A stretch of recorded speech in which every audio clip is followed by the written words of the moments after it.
Assalamualaikum warahmatullahi wabarakatuh. Kami dari kelompok 9 akan mempresentasikan hasil makalah kami dengan judul rancangan aplikasi pesan teks menggunakan metode AES dan ECDH berbasis GUI dan juga pemrograman Python. Nama saya Kristianto sebagai ketua. Nama saya Lutfi Setiabudi. Nama saya Dimas Satranto. Nama saya Fari Ramdan dan Nama. Nama saya Hasbi Rizky Sustio. Sekian perkenalan dari kami. Selebihnya kami akan presentasikan dalam bentuk Zoom. Assalamualaikum warahmatullahi wabarakatuh.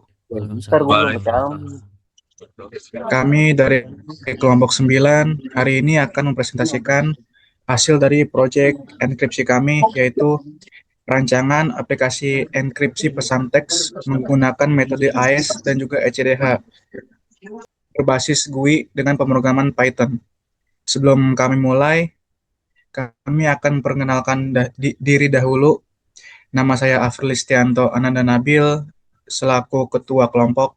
Nama saya Nanda Lutfi Setiabudi. Nama saya Fari Ramdan dan Tama. Nama saya Dimas Satrianto. Nama saya Hasbi Rizky Sustio. Latar belakang, perkembangan teknologi informasi membuat hampir semua aktivitas manusia dilakukan secara digital melalui internet. Namun, semakin banyak data yang dikirim melalui jaringan menyebabkan meningkatnya risiko keamanan seperti penyadapan atau eavesdropping dan serangan man in the middle. Untuk melindungi kerahasiaan pesan teks, diperlukan teknik kriptografi yang kuat. AES merupakan algoritma enkripsi simetris yang sangat cepat dan aman, tetapi memiliki kelemahan pada distribusi kunci. ECDH hadir sebagai solusi pertukaran kunci yang aman menggunakan kurva eliptik.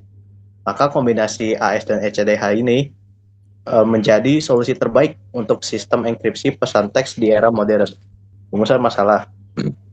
Adapun kendalanya yang bisa dihadapi yaitu bagaimana cara mengintegrasikan protokol ECDH dengan algoritma AES ke dalam sistem enkripsi berbasis GUI menggunakan Python. Bagaimana mekanisme pembentukan kunci bersama atau shared secret menggunakan ECDH yang kemudian digunakan sebagai kunci AES. Seberapa efektif kombinasi ECDH dan AES dalam mengatasi masalah distribusi kunci sekaligus menjaga kerahasiaan pesan teks pada platform chat. Oke, di sini ada 3 tujuan penelitian, yaitu yang pertama, membangun prototipe GUI yang mengimplementasikan enkripsi pesan teks menggunakan kombinasi ECDH dan AES. Dan yang kedua, menganalisis proses pertukaran kunci dan enkripsi hybrid secara yang mendalam. Yang ketiga, membuktikan keunggulan pada sistem hybrid dalam mengamankan komunikasi di internet. Oke, dan ada pun juga kajian teoritis AES atau bisa disebut Advanced Encryption Standard. AES adalah algoritma enkripsi simetris standar internasional yang sangat cepat dan aman. Kedua, bekerja dengan blok data 128 bit dan mendukung panjang kunci 128, 192, atau 256 bit. Dalam penelitian ini digunakan mode CBC atau bisa disebut Cipher Block Chaining yang lebih aman dibandingkan ECB.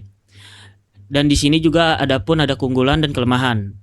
Dalam keunggulan tersebut, proses enkripsi atau deskripsi sangat cepat, cocok untuk data volume besar. Dan kelemahannya yaitu memerlukan kunci yang sama antara pengirim dan penerima sehingga distribusi kunci menjadi masalah krusial.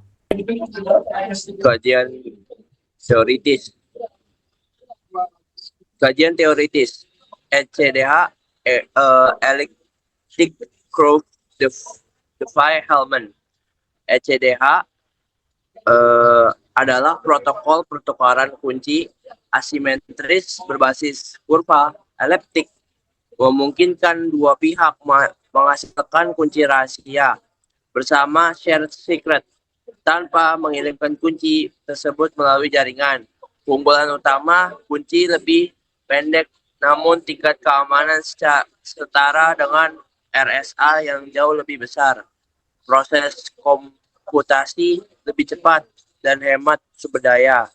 Mendukung forward secrecy keamanan sesi komunikasi. digunakan untuk menyelesaikan kelemahan distribusi kunci pada AS. Mekanisme hybrid cryptosystem ECDH tambah AS. Langkah pertama, kedua pihak membangkitkan pasangan kunci ECDH, private key, public key. Langkah kedua, mereka saling bertukar public key melalui website aman karena public. Langkah ketiga, masing-masing menghitung share secret menggunakan private key sendiri dan public key lawan. Langkah keempat, share secret diubah menjadi kunci AS menggunakan key derivation function. Langkah kelima, pesan teks dienkripsi dengan AS menggunakan kunci tersebut lalu dikirimkan dalam bentuk base 64. Hasilnya, kerahasiaan terjamin meskipun komunikasi melalui jalur tidak aman. Oke, di sini ada analisis kebutuhan. Yang pertama ada kebutuhan fungsional, menerima input pesan teks dari pengguna, melakukan pertukaran kunci secara aman menggunakan ECDH, menggunakan enkripsi dan deskripsi pesan, menggunakan AES, menampilkan hasil enkripsi atau ciphertext dan deskripsi atau plaintext. Yang kedua ada kebutuhan non-fungsional. Yang pertama tingkat keamanan yang tinggi, proses enkripsi atau deskripsi berjalan cepat, tampilannya sederhana dan user friendly, dan terakhir sistem stabil dan dapat diakses melalui berbagai browser. Ya, Mas Bro. Oke, saya akan menjelaskan tentang hasil dari proyek yang sudah kami buat. Di sini ada 3 terminal. Saya akan membuka terminal klien dan juga server. Di sini saya menggunakan 2 klien sebagai uji coba. Lalu server sudah saya jalankan. Pertama-tama di sini kita kita membuat sebuah akun. Contoh dengan nama Afril. Lalu kita akan membuat satu akun lagi, misal dengan nama Dimas. Apa sih yang dilakukan oleh kita setelah membuat akun? Di sini user akan mendapatkan 2 key. Yang satu bersifat public dan yang satu bersifat private. Key ini dibuat dengan metode elliptic curve Diffie-Hellman atau biasa disebut metode ECDH. Cara menggunakannya adalah user di sini akan mengklik user lainnya. Misal, saya akan mengeklik nama Afril di sini. Di sini, user utama akan mengambil public key dari user yang dipilih, sehingga dia dapat mengirim sebuah pesan. Misal di sini ada pesan "Hai". Nantinya pesan ini akan terkirimkan ke akun yang lainnya. Terlihat di sini terkirim. Lalu ini disebut sebagai yang kita sebut sebagai metode AES, yang dimana AES ini akan melakukan enkripsi pesan ini. Jadi kita dari sisi server kita nggak akan melihat pesan ini sebagai pesan "Hai", tapi dia akan dienkripsi sebagai ciphertext. Metode AES yang kita gunakan di sini adalah metode AES 256 GCM, karena GCM menyediakan authentic enkripsi, yang artinya selain menyembunyikan pesan, juga menjamin integritas data. Jika ada peretas di server yang mencoba mengubah satu huruf pada teks terenkripsi, proses deskripsi di penerima akan otomatis gagal atau menolak pesan tersebut. Misal kita akan menulis sebuah pesan lagi di sini, misal "Hai, apa kabar?" Misal pesan "Hai, apa kabar?" Oke, kita bisa buktikan dengan melihat server di sini, apa yang terjadi di sisi server. Nah, bisa dilihat di sini ada beberapa pesan yang kita kirim. Di sini berubah dari pesan yang tadinya terlihat jelas, ketika di server akan berubah menjadi ciphertext yang digenerate menggunakan metode AES. Untuk penggunaan akun di sini sebenarnya bisa dibuat beberapa akun, tapi saya mendemokannya hanya 2 akun karena jauh lebih simpel. Lalu Di sini untuk pesannya tidak terbatas ya, karena untuk sekarang kita menggunakan localhost, jadinya di sini bisa eh, mengirim pesan sebanyak-banyaknya tanpa harus memikirkan kuota yang harus dikhawatirkan. Kurang lebih seperti ini demografi yang bisa saya lakukan, menguji coba metode ECDH dan juga AS yang dimana fokusnya adalah kita membuat pesan teks menggunakan GUI yang dimana akun pengguna akan mendapatkan dua private key.